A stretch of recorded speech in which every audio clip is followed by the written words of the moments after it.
Evangelho de Lucas, capítulo 13.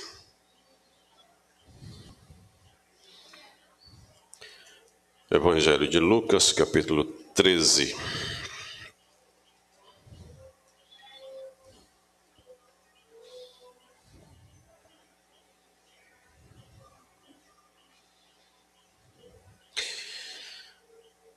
Eu vou ler desde o versículo 1, mas na verdade nós vamos meditar apenas do versículo 6 até o versículo 9. Mas eu vou fazer a leitura a partir do versículo 1. Naquela mesma ocasião, chegando alguns, falavam a Jesus a respeito dos galileus, cujo sangue Pilatos misturara com os sacrifícios que os mesmos realizavam. Ele, porém, lhes disse: pensais que esses galileus eram mais pecadores do que todos os outros galileus, por terem padecido estas coisas? Não eram. Eu vou-lo afirmo. Se, porém, não vos arrependerdes, todos igualmente perecereis. Ou cuidais que aqueles 18 sobre os quais desabou a torre de Siloé e os matou, eram mais culpados que todos os outros habitantes de Jerusalém? Não eram, eu vou-lo afirmo. Mas se não vos arrependerdes, todos igualmente perecereis. Então, Jesus proferiu a seguinte parábola. Certo homem tinha uma figueira plantada na sua vinha, e vindo procurar fruto nela, não achou. Pelo que disse ao viticultor: há 3 anos venho procurar fruto nesta videira, e não acho. Podes cortá-la. Para que ela está ainda ocupando inutilmente a terra? Ele, porém, respondeu: Senhor, deixa ainda este ano, até que eu escave ao redor dela e lhe ponha estrume. Se vier a dar fruto, bem está. Se não, mandarás cortá-la. Amém.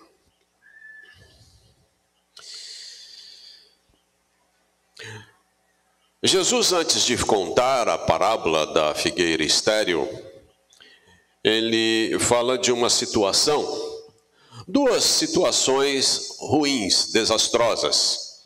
Uma, a morte de alguns galileus que estavam oferecendo sacrifícios, e Pilatos ordena a morte deles e o misturar o sangue deles com os sacrifícios que eles estavam oferecendo. Outra, a queda da torre de Siloé, um desastre que levou à morte alguns em Jerusalém. 18 morreram naquele desastre. Havia uma crença naquele momento muito forte em Israel, no sentido de acreditar que quando acontecia alguma fatalidade, alguma tragédia, isso era porque aquelas pessoas mereciam tal mal sobre si, porque certamente tinham cometido algum pecado grave diante de Deus e estavam recebendo sobre eles esse juízo. Jesus questiona seus discípulos acerca disto e deixa muito claro uma verdade para a visão cristã, a lição de que tragédias, fatalidades, experiências ruins na vida, não é porque tal pessoa ou você é mais pecadora do que outros.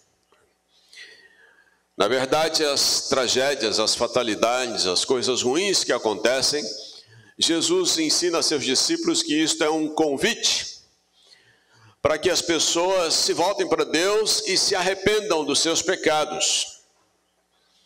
Então, cada situação ruim é um motivo a mais para nós buscarmos a presença de Deus com um quebrantamento no coração, com arrependimento, produzindo em nós fruto de arrependimento na presença do Senhor. Essa é a lição que Jesus trava ali naquela conversa com os discípulos. Aí no versículo 6 está escrito: então, por causa da conversa que eles estavam tendo acerca destas coisas ruins que haviam acontecido, então Jesus conta a eles a parábola da figueira estéril. E que lições nós podemos tirar dessa parábola? Afinal de contas, as parábolas não são lições aleatórias. Jesus nunca contou uma parábola sem um motivo. E por trás das parábolas há sempre lições espirituais voltadas a quem as ouve. E Jesus fala de um dono de uma vinha que visita a vinha. E esse homem havia plantado em sua vinha uma figueira. E durante 3 anos ele vai ver se há frutos na videira. E no 3º ano a videira ainda não produz seu fruto. E ele, frustrado e irritado, ele manda seu servo então cortá-la e questiona: para que está ela ainda ocupando inutilmente a terra? E o seu servo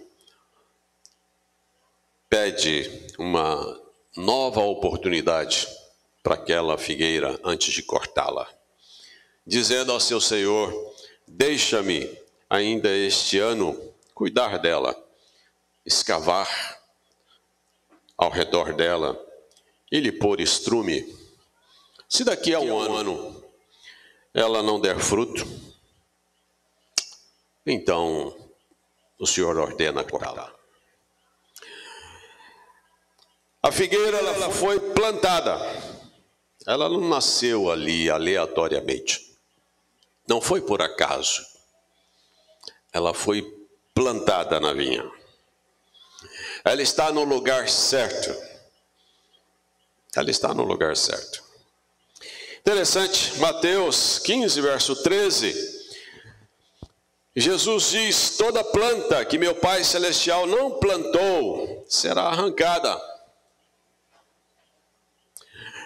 Você se considera uma planta plantada pelo Senhor?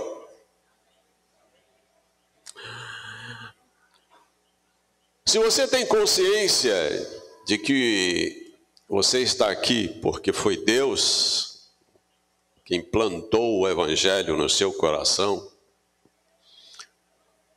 você foi plantado na vinha do Senhor,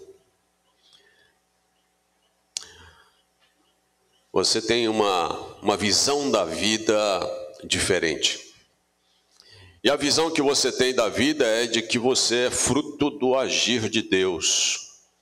Deus escolheu plantar você. Deus começou uma obra na sua vida. Você faz parte de um plano maior. Você faz parte de um plano divino. Ele escolheu você. Ele chamou você. Ele salvou você. Ele plantou você no seu reino. E essa é uma consciência que gera em nós gratidão e reconhecimento do agir de Deus na nossa vida. Deus tem agido na nossa vida. A figueira estava num solo fértil. Por isso o seu Senhor esperava que ela produzisse seu fruto a seu tempo. Ela estava plantada no lugar certo. Se você for olhar bem em torno da sua vida, você também está no lugar certo. Deus não nos coloca em qualquer lugar. Deus não salvou um jovem pecador lá em Goiás, levou esse jovem para São Paulo, depois levou para Minas, depois levou de volta para São Paulo e depois veio para Sergipe, por acaso. A minha vida não é fruto do acaso, minha vida é fruto do agir de Deus. Se você olhar bem ao seu redor, você foi plantado no lugar certo. E é aí onde você está que você deve produzir resultados, que você deve produzir frutos. Durante muito tempo eu questionava porque eu tinha nascido numa família tão complicada como a minha. Eu pensava na minha adolescência, puxa, por que eu não nasci na família do Zezinho, do Joãozinho, que parecem ser famílias normais. Parece que eles vivem tão bem. E a minha família era tão complicada. Dois irmãos metidos com drogas, com alcoolismo, briga todos os dias em casa com meu pai, entre esses irmãos, na juventude deles. E eu pensava, por quê? Mas quando eu conheci o Evangelho pela graça de Deus, Deus me deu entendimento de que Ele havia me plantado na família certa. E de que eu tinha uma tarefa naquela família. Eu tinha uma missão naquela família. De orar pelaquela família. E de ser testemunha do Senhor naquela família. Não foi por acaso. Você não está na família errada. Você não está no lugar errado. E quando Deus quiser te usar em outro lugar, Ele vai te levar para esse lugar.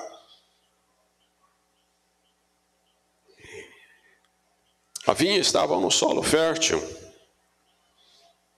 E quando você está no lugar certo, onde Deus quer que você esteja, e você está pronto a produzir frutos para a glória de Deus, Deus dá a você o que é necessário. A vinha recebia o que ela precisava, plantado. Irmãos, nós temos tudo para produzir frutos. Nós temos o Espírito Santo, amém? Nós temos o Espírito Santo. Nós temos a oração. Nós temos a palavra de Deus. Nós temos templo, bancos. Nós temos você. Nós temos tudo para produzir frutos. Deus tem nos dado todos os recursos que nós precisamos para sermos instrumentos da sua bênção na vida de outros, no nosso dia, seja aqui, seja lá em casa, seja lá no trabalho, seja onde você for. Deus tem dado tudo para você ser bênção aonde Ele plantou você. A figueira tinha maturidade. 3 anos já havia se passado.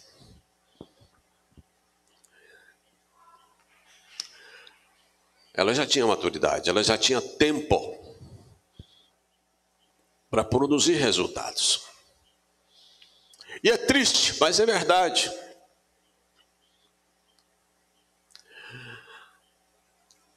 Às vezes passam-se anos e você não vê melhora na vida de algumas pessoas. Você não vê crescimento, maturidade na vida de algumas pessoas. Passam anos e ela está ali do mesmo jeitinho.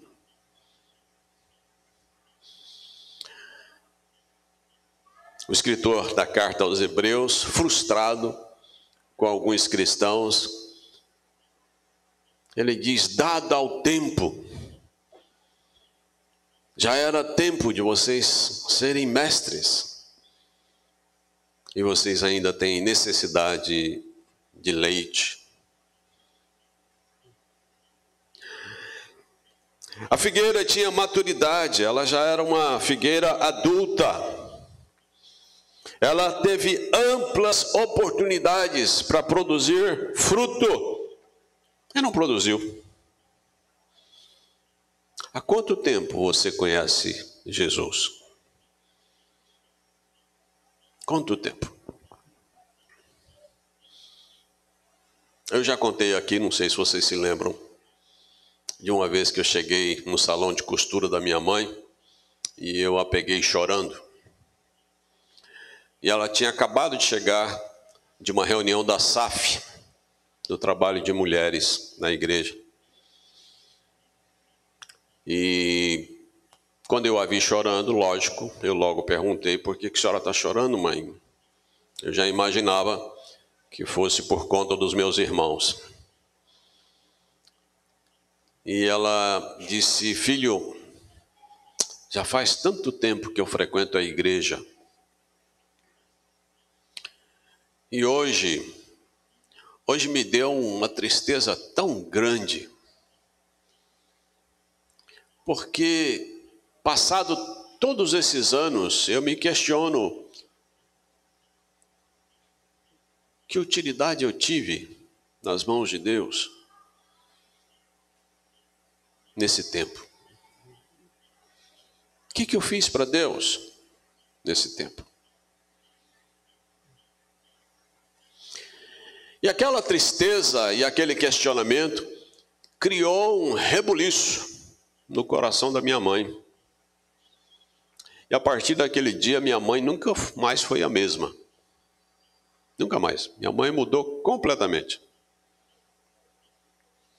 A disposição dela para servir a Deus mudou completamente. Até os últimos dias da vida dela, minha mãe, ela sempre questionava de que forma eu posso servir a Deus. E ela encontrou formas, e Deus mostrou a ela formas de servi-lo. E foi lindo isso na vida dela. E uma das coisas interessantes que eu percebi nela, de lá para cá, até a sua morte, foi o prazer, a alegria em tudo que ela fazia. A figueira já tinha tempo, já tinha maturidade, mas permanecia estéril, improdutiva, sem frutos. E a pergunta que não quer calar é: quantos frutos você já produziu na sua vida?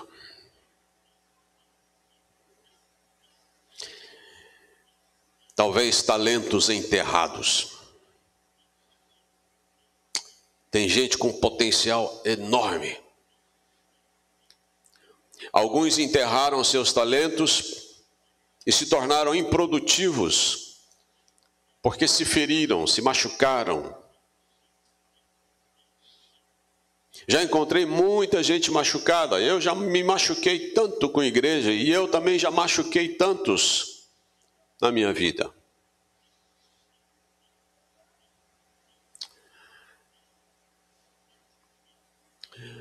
Eu até entendo. Certa vez eu observava um casal e eu queria muito que eles abraçassem o ministério com adolescentes na igreja.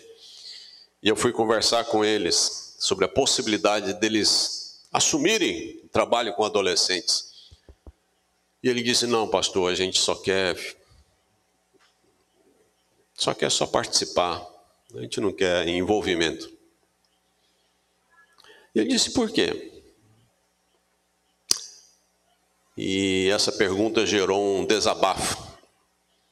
E aí ele me contou das feridas que ele carregava ainda, de trabalhar na igreja, e de críticas que ouviu, de situações embaraçosas.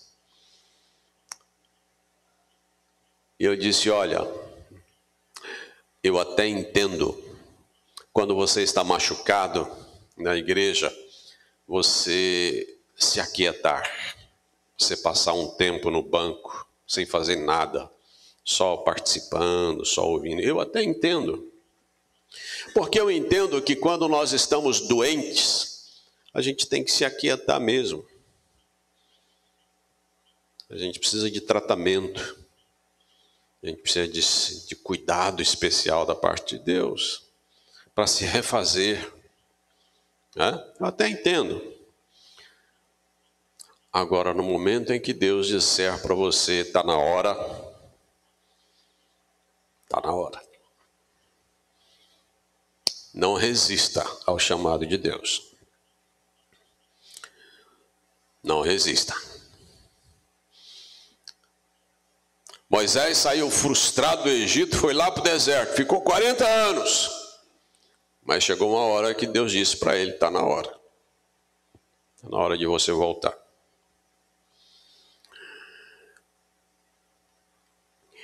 A figueira tinha maturidade.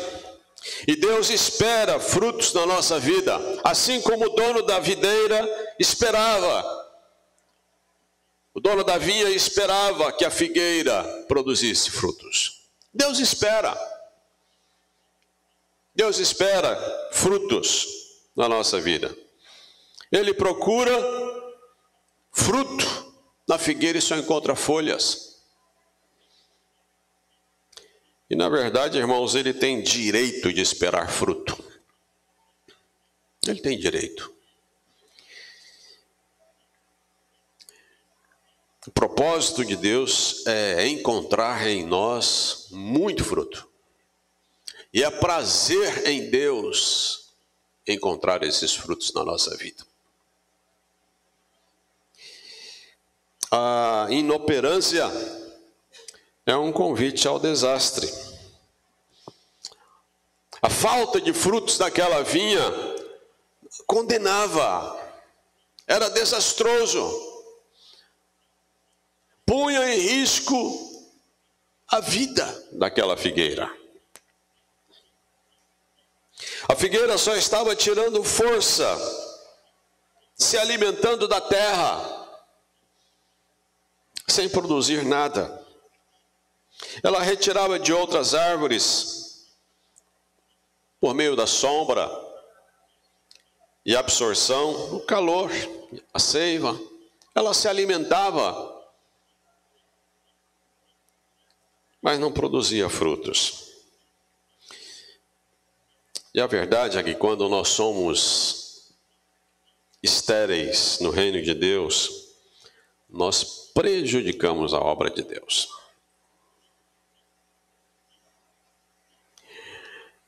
A verdade, irmãos, é que ou você é uma bênção ou você é uma maldição. A verdade é que ou você ajunta ou você espalha. A verdade é que ou você é de Cristo ou você não é de Cristo.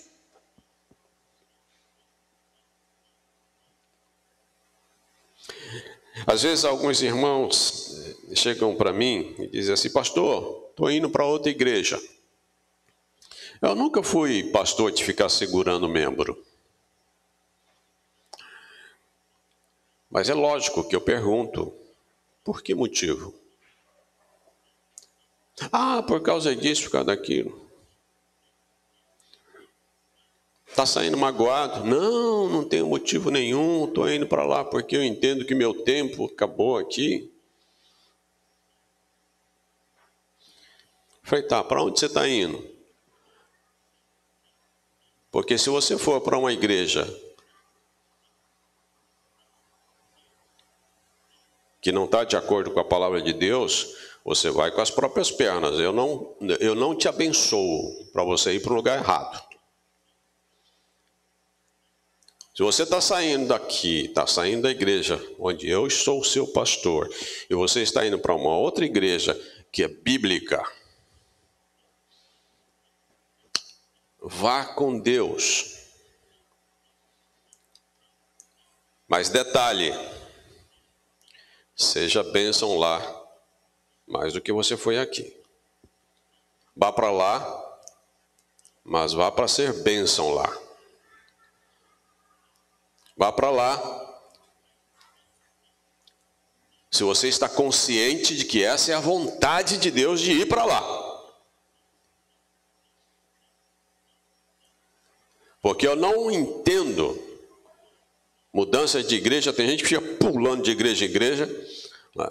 Tem um probleminha aqui, pula para lá. Tem um probleminha lá, pula para outra. A coisa não é assim.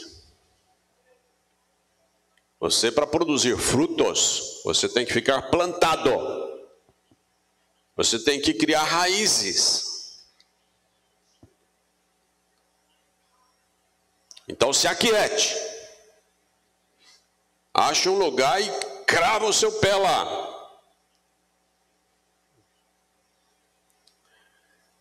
Agora, só saia de onde você está, debaixo de oração.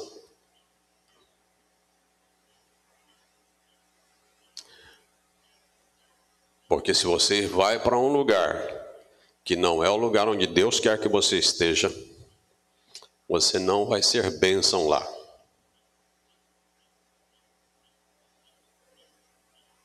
Você não vai ser bênção lá. Lembra de Jonas? Deus manda Jonas para Nínive. Jonas não quer ir para Nínive. Jonas quer ir seguindo o seu coração. Jonas quer ir para Tarsis, lado oposto de Nínive. Jonas foi um problema no barco onde ele entrou. Quando você está fora da vontade de Deus, você não é bênção. Você é uma dor de cabeça, você é um problema para as pessoas ao seu redor. Essa é uma das lições que Jonas nos deixa. Então, dê passos na sua vida debaixo da orientação de Deus, debaixo da bênção de Deus. E vá para ser bênção. Vá para servir mais, para se envolver mais, para crescer mais. Vá para ser bênção. Você veio para cá? Venha para ser bênção. Venha para ser bênção e venha com consciência de que é a vontade de Deus para a tua vida.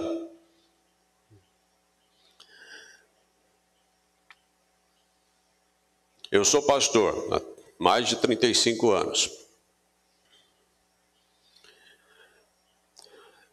E o grande dilema de nós pastores, às vezes, é: será que está na hora de eu sair dessa igreja e ir para outra?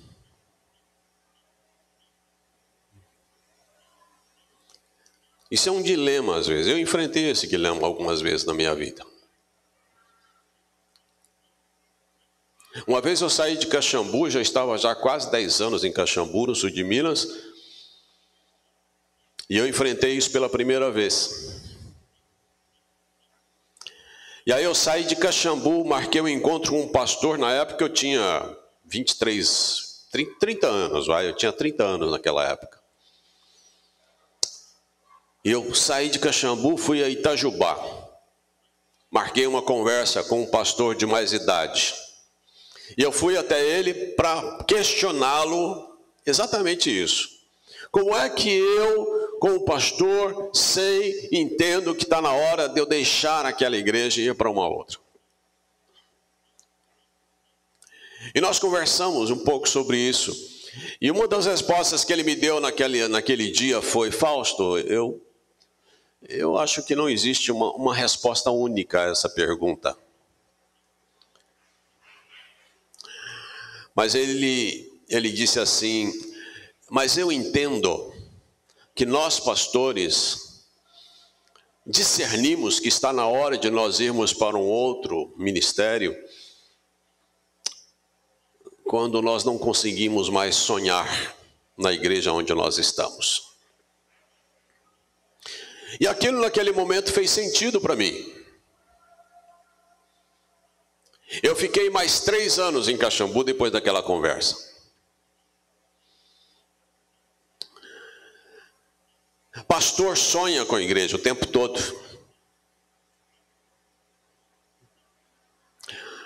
O tempo todo a gente pensa em igreja. Eu estou dirigindo pela cidade, eu estou pensando em igreja. Estou pensando no que fazer aqui, estou pensando em ministérios, estou pensando em construção, estou pensando em documentação, estou pensando em igreja o tempo todo. A gente pensa em igreja o tempo todo.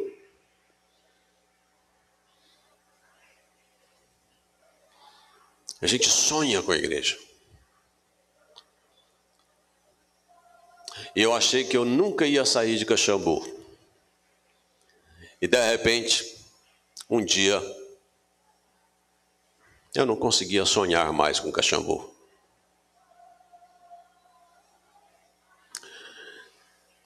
Eu acabei saindo de Caxambu. Fiquei 1 ano sem ministério, fiquei viajando. Depois fui para São Paulo, para Tatuí. E lá fiquei mais 15 anos. Gente,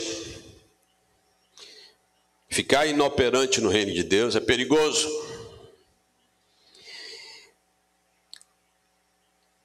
É perigoso. Nega a nossa fé. Nega a fé que professamos. Nega o que nós acreditamos. Porque nós acreditamos que Deus está fazendo uma obra na nossa vida, e está fazendo uma obra na nossa vida para os outros. Quando eu e você não damos fruto, nós ocupamos o lugar inutilmente no reino de Deus. Quando a figueira não tem fruto, ela mente, porque ela dá sinais de que tem, mas na verdade não tem. Quando a figueira não tem fruto, ela frustra o dono que fez nela um investimento.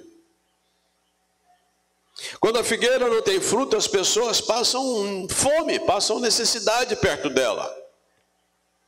Quando a figueira não tem fruto, ela frustra os propósitos que Deus estabeleceu para ela.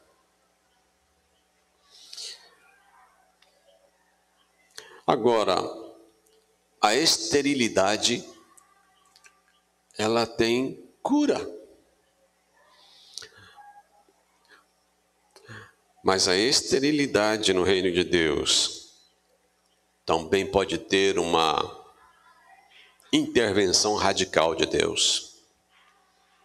Deus pode cortá-la. João 15, verso 2, Jesus falando sobre a videira verdadeira, ele diz: todo ramo que estando em mim não der fruto, ele o corta. Agora a bênção, meu irmão, sabe o que é?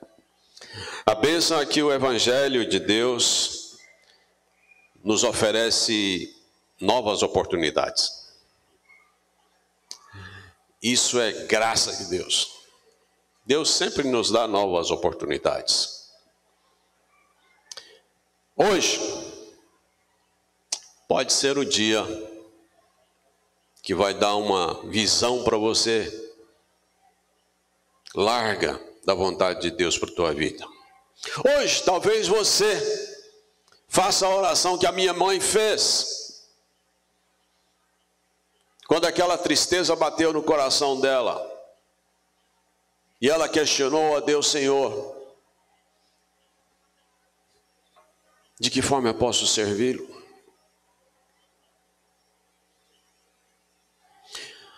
E a partir daquele dia, nenhuma sacola, bolsa, como vocês falam, saiu do salão da minha mãe sem um folheto dentro. A partir daquele dia, a minha mãe passou a orar pelos seus clientes, no seu momento de oração. Não só para que Deus mandasse clientes, mas ela passou a orar pela conversão desses clientes, pela vida, pela família desses clientes.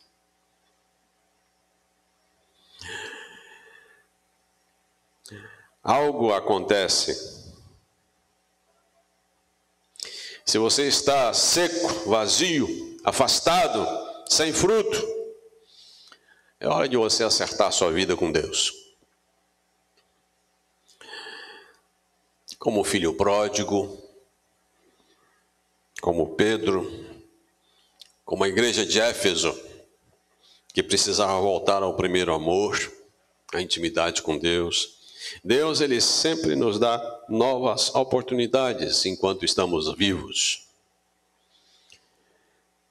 Jesus intercede por você. Jesus intercedeu por Pedro. Perdão de Deus pode suspender o decreto contra a tua vida.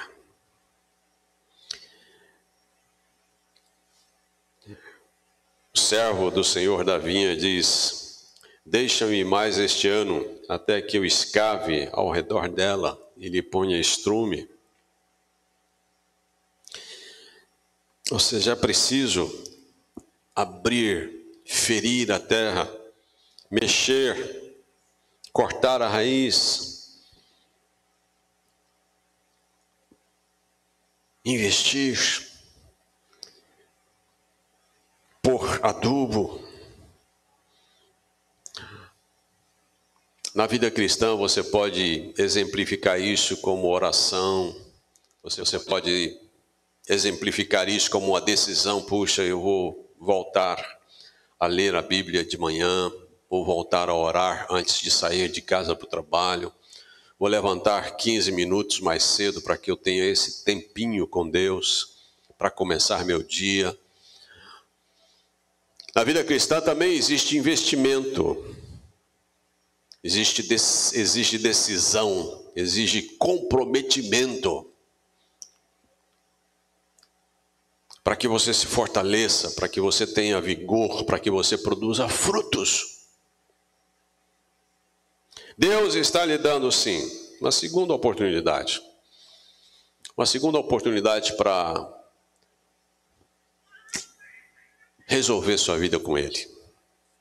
Uma segunda oportunidade para você resolver sua vida conjugal, sua vida familiar, seu relacionamento com seus filhos. Deus está sim te dando uma segunda oportunidade. Mas isso começa, sabe como? Isso começa com você se arrependendo, se quebrantando diante de Deus. Isso começa antes que o machado corte a árvore. E isso exige urgência. Isso não é para amanhã, isso é para hoje. Isso é para hoje. Não dá para esperar mais. É hora de você e eu questionarmos para Deus: Senhor, de que forma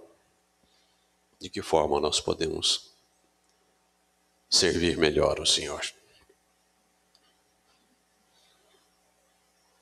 Essa semana eu estava pensando, puxa, esse ano eu faço 60 anos. Não parece, né? Carinha de nenê. Esse ano vai 60 anos. Falei, puxa vida, como passou rápido o tempo. 60 anos esse ano. Na minha família os homens vivem 80, 85 capengando.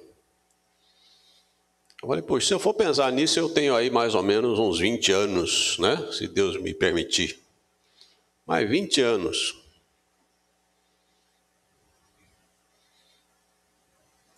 Minha oração para Deus foi: Senhor, me ajude a fazer mais nesses 20 anos do que eu fiz nos 60. Me ajude. Aí você está pensando agora, está fazendo as contas aí, né? Falei, você tem ainda quantos anos? Eu sei. Se Deus permitir, você é tão novo. Isso me faz lembrar de um homem que entrou no porão da sua casa e ele começou a mexer nas suas ferramentas lá no porão e encontrou suas ferramentas todas enferrujadas. E ele se ajoelhou ali, pensativo, começou a chorar e disse para Deus: Deus, eu me sinto como as minhas ferramentas. E ele disse para Deus: Deus, na prateleira não me deixe na prateleira, me use. Me use. E Deus usou aquele homem. Deus abençoe sua vida. Aproveite a oportunidade. Seja ousado na sua oração. Seja ousado na sua oração. Isaías foi ousado. Isaías disse para Deus: Senhor, eis-me aqui, usa-me a mim. Isaías foi ousado. E eu vou te dizer uma coisa: para fazer esse tipo de oração tem que ter coragem. Porque quando você diz para Deus: Deus, me use, pode acreditar, Deus vai usar. Deus vai te dar oportunidades para que você seja usado. Deus vai te dar criatividade. Deus vai te dar recursos, mas Deus vai fazer uso na sua vida. E pode acreditar, Deus quer fazer uso da nossa vida. Deus espera, ansioso, para usar a mim e a você. Você quer ser usado por Deus? Amém? Você quer ser usado por Deus? Amém. Deus nos abençoe, que haja frutos abundantes na nossa vida e que haja fruto principalmente de arrependimento no nosso coração. Vamos ficar em pé, vamos louvar o Senhor com esse último louvor.